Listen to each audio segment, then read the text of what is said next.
কত জন্ম ধরে যিনি শ্রদ্ধাপূর্বক ভগবানকে পূজা অর্চন করছেন, তন্মুখে হরিনামানি সদা তিষ্ঠন্তি ভারত, তার মুখেই সব সময় সেই নাম ব্রহ্ম সর্বদা নৃত্য করতে থাকেন। এই কথা তো লেখা আছে। এখন এইদিকে তো শত বলা হলো, আর দিকে সুকৃতির বেলায় বলা হলো কত কোটি বৎসর, শত জন্ম ধরে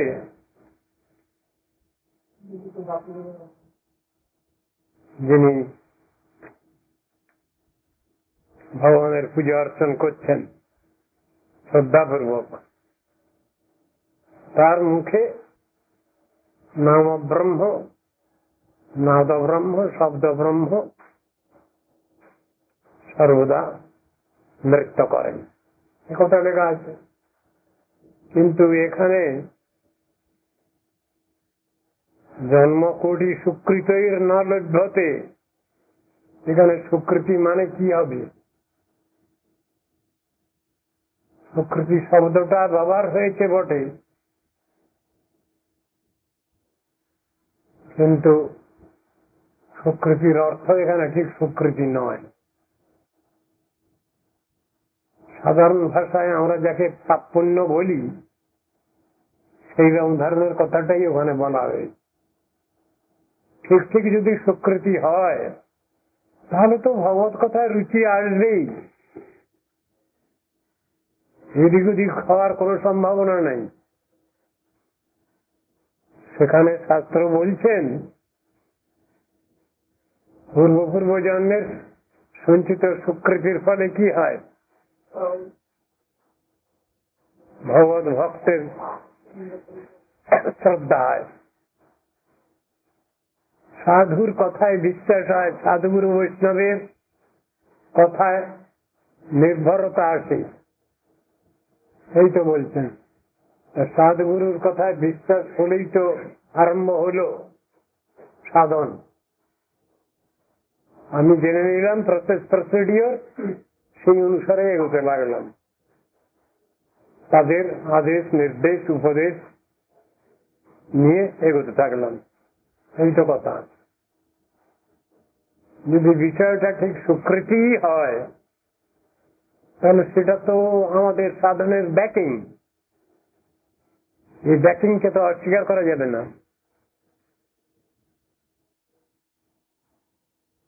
আর সুকৃতি শব্দটা যদি সাধারণ ভাবে ব্যবহার হয় এখানে, তাহলে তার খুব একটা বেশি মূল্যায়ন নাই। ভক্তিস্তু ভগবত ভক্ত সঙ্গে না পরিযায়তে, ভগবত ভক্ত সঙ্গে সাধুগুরু বৈষ্ণব সঙ্গে ভক্তি লাভ হয়। আর সৎসঙ্গ লাভ হয় কি করে? সৎসঙ্গ প্রাকপ্রতি পুঙ্গি সুকৃতই পূর্ব সঞ্চিতই, পূর্ব জন্মের সঞ্চিত সুকৃতির ফলেই সাধুগুরু বৈষ্ণবের কথায় বিশ্বাস হয়, শাস্ত্র কথায় বিশ্বাস হয়, নির্ভরতা আসে। চিন্তা করি আমরা, তাই তো অনেক তো কথা শুনলাম, অনেক কিছু পড়লাম, দেখি না একবার সাধুগুরুর কথায় বিশ্বাস করেই দেখি, শাস্ত্রের কথায় বিশ্বাস করে দেখি। শাস্ত্রের কথায় বিশ্বাস করলে আর কোনো অসুবিধা নেই। সাধুগুরু বৈষ্ণবের কথা মানেই শাস্ত্র কথা, তাহলে তো সব অসুবিধা মোটামুটি কেটে যাচ্ছে। তাদের আদেশ উপদেশ নির্দেশ পেয়ে আমরা সেইভাবে তো চলবো।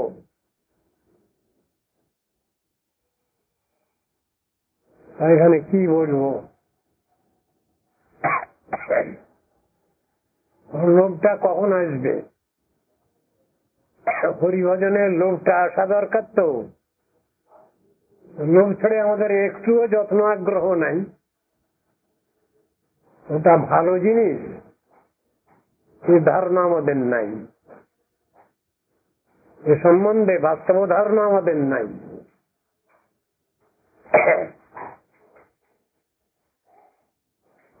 সাধন প্রয়োজন আছে জীবের, ঈশ্বর আরাধনার প্রয়োজন আছে, হরিভজনের প্রয়োজন আছে, এ কথাটা আমরা বুঝতেই চাই না। অথচ এই সংসারে থেকে আমরা যত রকমের কর্মানুষ্ঠান করি, সব থেকে শ্রেষ্ঠ কর্ম হল সাধন ভজন, আত্মকল্যাণ চিন্তা, যার অপর নাম আত্মকল্যাণ চিন্তা, অন্য কল্যাণ নয়। জড় দেহের কল্যাণ চিন্তা, জড় মনের চিন্তা, খাবার,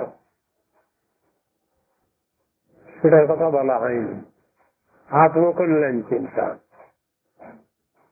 এইটাকে বুঝাতে গিয়েই আমাদের সনাতন শাস্ত্রে দুটো শব্দ ব্যবহার হলো, একটা হলো শ্রেয় আর একটা হলো প্রেয়। আপাত মনোরম, পরিণামে বিষবৎ, এই জিনিসগুলো, সাংসারিক যত জিনিসগুলো আছে এইগুলো হলো সব প্রেয়। আর শ্রেয় কোনটা? আপাত ক্লেশকর, দুঃখকর, পরিণামে অমৃতবৎ, হলো শ্রেয়। এই দুটো জিনিস তো বেদের মধ্যে বোঝানো হয়েছে, বেদের শিরোভাগ উপনিষদের মধ্যে বোঝানো হয়েছে। শ্রেয়শ্চ প্রেয়শ্চ মনুষ্য মে তত সম্পরিত বিধিনুক্তি ধীর, এসব বাক্যতে বোঝানো হয়েছে।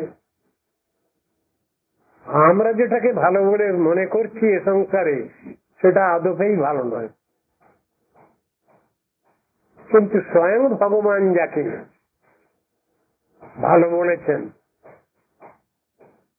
শাস্ত্র যাকে ভালো বলেছেন, মুনি ঋষিগণ যাকে ভালো বলেছেন, সাধু গুরু বৈষ্ণব যাকে ভালো বলেছেন, গুরু গোস্বামীগণ যাকে ভালো বলেছেন, সেই universal truth, axiomatic truth, absolute truth হলো ঠিক ভালো। সেই ভালোকে যদি আমরা ভালো বলে মেনে নিতে পারি, তাহলে সবটাই ভালো। তখন থেকে সাধন আরম্ভ হলো। না দেখিয়ে দিলে, না বুঝিয়ে দিলে, লাইন না ধরিয়ে দিলে আরম্ভই হচ্ছে না, তো মার্চ করা যাচ্ছে না, তো চলার পথে চলতে পারছি না আমরা। বহু বাধা বিঘ্ন, এই সংসারে যত রকমের কাজ আমরা করি তার ভিতরে অশেষ বাধা বিঘ্ন, বিপদ আপদ। এইসব বাধা বিঘ্ন উত্তীর্ণ হওয়া যায় ভগবানের বিশেষ কৃপায়, গুরু বৈষ্ণবের কৃপায়। তখন আমরা ঠিকই চলতে পারি। কোন অবস্থাতেই আমাদের গার্জিয়ানকে অস্বীকার করবার কোন উপায় নাই। বাচ্চা বাচ্চি আমরা, গার্জিয়ান ছাড়া একটুও চলতে পারি না। সব সময় গার্জিয়ানকে দরকার। যখনই মনে করি আমার গার্জিয়ান নাই আমার কাছে, তখনই তো বিপদ আমার, তখনই তো দুশ্চিন্তা, দুর্ভাবনা। এটাকে ভুলে গেলে হবে না তো। সব সময় মনে রাখতে হবে আমাদের যে আমাদের গার্জিয়ান দরকার। সেই গার্জিয়ানের উপদেশ নির্দেশ অনুসারেই চলব। এখন গার্জিয়ানরা সব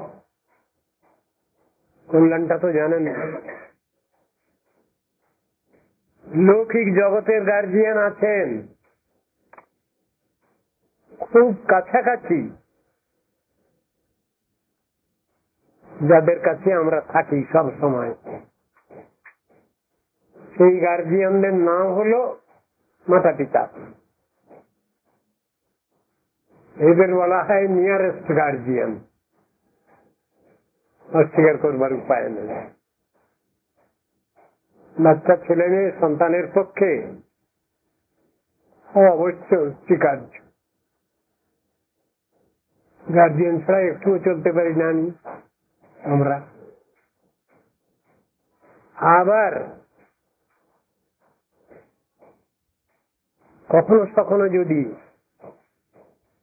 আমার স্বাধীনতার অপব্যবহার করতে ইচ্ছা হয়, তখন কিন্তু সেই গার্জিয়ানকে একটু দূরে রাখতে চেষ্টা করি। তা না হলে আমার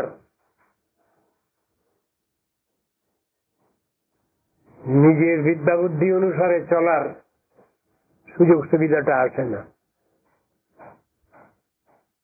বস্তুতপক্ষে সেটা অসুবিধারই কথা।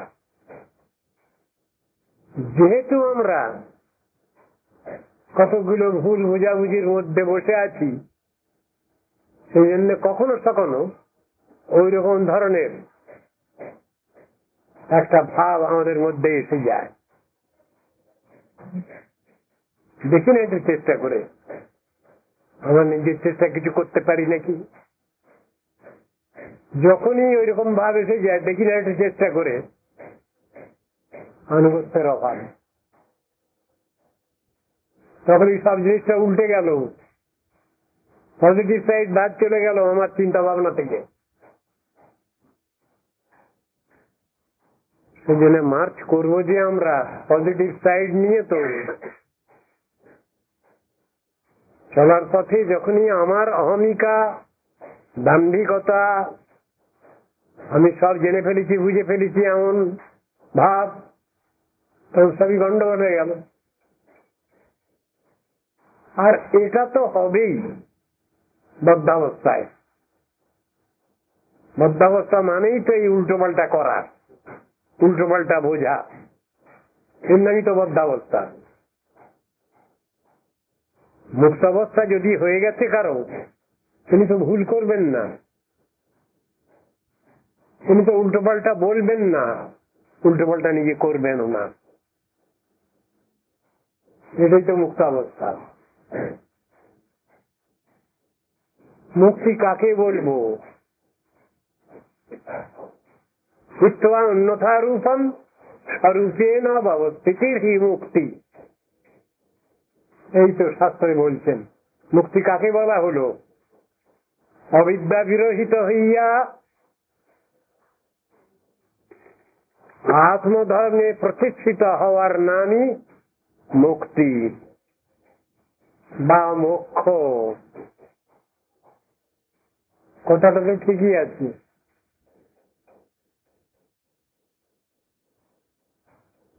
আমি কেন মরে যারে তাপত্রয়, ইহা নাহি জানি মোর কইছে হিত হয়।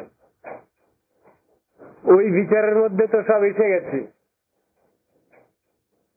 স্বরূপে অবস্থিত হওয়ার নামই মুক্তি। সৎস্বরূপে, আত্মস্বরূপে অবস্থিতি, এই কথা বলছেন যে আমি কেন মরে যারে তাপত্রয়, ইহা নাহি জানি মোর কইছে হিত হয়। এই তো আত্মস্বরূপ সম্বন্ধে প্রথম প্রশ্নই এটা। আমি তো জানি না। যিনি অনেক কিছু জেনে বসে আছেন, তিনি বলছেন আমি জানি না। তাই তার জিজ্ঞাসা স্বয়ং ভগবান সচিনন্দন গৌরহরির কাছে, তার প্রার্থনা, দৈন্যাত্মক প্রার্থনা। আমাকে এটা বললে সমস্ত জীবই জানতে পারবে। এটা এই কল্যাণ চিন্তা ভিতরে। জানেন না তিনি কে? তিনি একজন চিফ মিনিস্টার। প্রাইম মিনিস্টার বললেও ক্ষতি হবে না, কিন্তু সব জানেন। আরো একজন যিনি, তিনিও তো অর্থ দপ্তরের মন্ত্রী, সাধারণ ব্যক্তি তো কেউ নন, অথচ তাদের কাছেই প্রশ্নগুলো এইরকম আসছে। প্রশ্নটা কি? আমি কেন মরে যারে শপথরায়। তারা বলছেন সম্বন্ধে, অভিধেয় ইত্যাদি সম্বন্ধে প্রশ্ন করছেন। তারা তো প্রশ্নের অতীত। অত্যন্ত দুর্ভাগা আমরা, তাই তারা আমাদের ভাগ্য দেওয়ার জন্য প্রস্তুত হয়েছেন। যেভাবে আমাদের সৌভাগ্যটা আসতে পারে সেই ব্যবস্থাটা নেওয়ার জন্য ব্যবস্থা নিচ্ছেন। ওই প্রশ্নাদি করলে পারে মহাপ্রভু তিনি ব্যবস্থা দেবেন। সমগ্র জীব হাতে উপকৃত হবে, তাদের কর্তব্য দায়িত্ব সব বুঝতে পারবে। এই তো ব্যাপার। কিন্তু কি করব আমরা?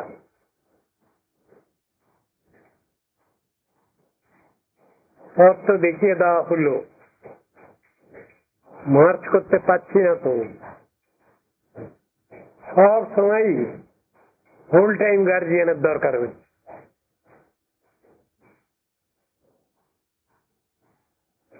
নিয়ারেস্ট গার্জিয়ানও বটে, আবার ফুল টাইম গার্জিয়ানের দরকার। এই জগতে যে গার্জিয়ানদের কাছে আমরা লালিত পালিত হচ্ছি, মানুষ হচ্ছি, এক রকমের ফুল টাইম বলা যায়। কিন্তু শিক্ষাটা যা সেটা আংশিক, শিক্ষাটা যা জাগতিক, পারমার্থিক কিছু নয়। কেমন করে সংসারে থেকে আমি খাবো, পরবো, বাঁচবো, এই ট্রেনিংটা আমরা পাই মোটামুটি। কিন্তু তার উপরে যে কথা আছে, কার জন্যে খাবো, কার জন্যে পড়বো, কার জন্যে বাঁচবো, এসব প্রশ্ন সেখানে সলভ হয়নি। এমন ধরনের প্রশ্ন আসেনি, আর উত্তরও আসেনি, পাওয়া যায়নি জাগতিক ব্যাপারে। কিন্তু তারা গুরুজন বলে মেনে নেওয়া হয়েছে ফুল টাইম নিয়ারেস্ট গার্জিয়ান। এখন ফুল টাইমের মধ্যে কিছু সময় বাদ চলে যাচ্ছে। যারা আমরা স্কুল কলেজে পড়াশোনা করতে যাচ্ছি, তাদের কয়েক ঘন্টা বাদ যাচ্ছে, সেখানে আবার কিছু গার্জিয়ান পেয়ে যাচ্ছে, যে গার্জিয়ানদের বলা হবে পার্ট টাইম গার্জিয়ান। স্কুল কলেজের শিক্ষক শিক্ষিকা কিছু সময়ের জন্য তাদের সান্নিধ্য পাওয়া যাচ্ছে, কিন্তু তারা যে সাবজেক্ট নিয়ে আমি পড়ছি সেইটুকুই ডিল করেন, তার বাইরে কিছু পাওয়া যায় না। সায়েন্সের ছাত্রছাত্রী তারা সায়েন্স বিষয়ে কিছু অভিজ্ঞতা লাভ করে, আর্টসের ছাত্রছাত্রী তারা আর্টস সম্বন্ধে কিছু করে, যার যেমন সাবজেক্ট সেই অনুসারে, তার বাইরে কিছু আলোচনা হয় না।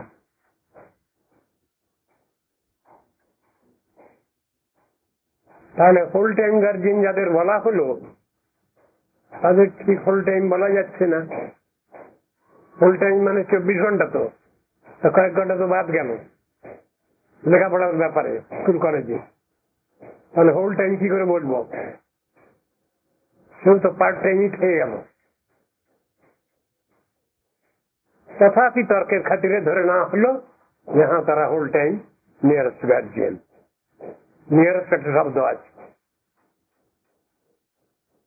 তারপরে এক রকমের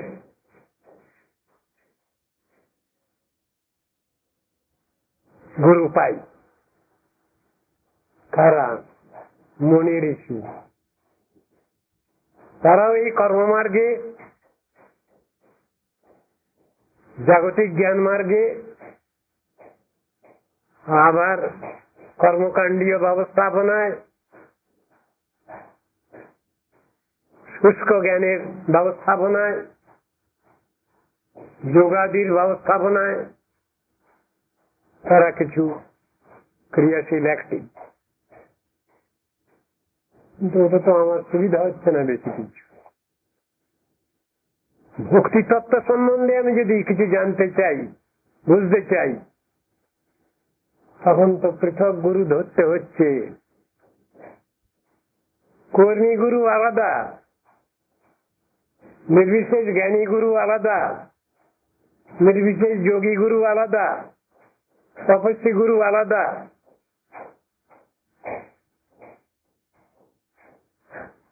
ভক্তির সম্বন্ধে যিনি উপদেশ করবেন সে গুরু আলাদা। যতদিন পর্যন্ত আমরা এই প্রাকৃত জগতের কর্মজ্ঞান, যোগাদি যে কষায়, মানে বাধা বিপত্তি, এইগুলো নিয়ে আছি, ততদিন পর্যন্ত আমাদের তো তত্ত্ব আলোচনা ঠিক হচ্ছে না। ভক্তি কি জিনিস, ভক্তি সম্বন্ধে কিছু বলুন, সেই সম্বন্ধে কিছু জানতে চাই, বুঝতে চাই। এখানে প্রশ্নকারীকে প্রশংসা করা হইল। স্বয়ং কৃষ্ণ দ্বৈপায়ন বেদব্যাস তিনি ভাগবতে রেখেছেন প্রশ্নটা, সেই জিনিস ব্যাখ্যা দিয়েছেন তার প্রিয় পরম সেবক সুখদেব গোস্বামী। প্রশ্নটা শুনে খুব আনন্দিত। প্রশ্নকারীকে আগেই তিনি ধন্যবাদ জানাচ্ছেন। কেন? এমন প্রশ্ন তো শুনি না, এমন প্রশ্ন তো সাধারণ দুনিয়ার লোক করে না। এত সুন্দর প্রশ্ন করেছেন আপনি, বাহ বাহ বাহ। প্রশ্নকারীকে প্রশংসা করছেন কেন? এই প্রশ্নের উত্তর দিতে গেলে ভগবান শ্রীহরির নাম, রূপ, গুণ, লীলা কথা, পরিকর বৈশিষ্ট্যের কথা আমার স্মরণ হবে। এটা আমার পক্ষে পরম ভাগ্য। আমি এই চিন্তা করবার অবসর পাবো আপনার এই প্রশ্নের উত্তর দিতে গেলে।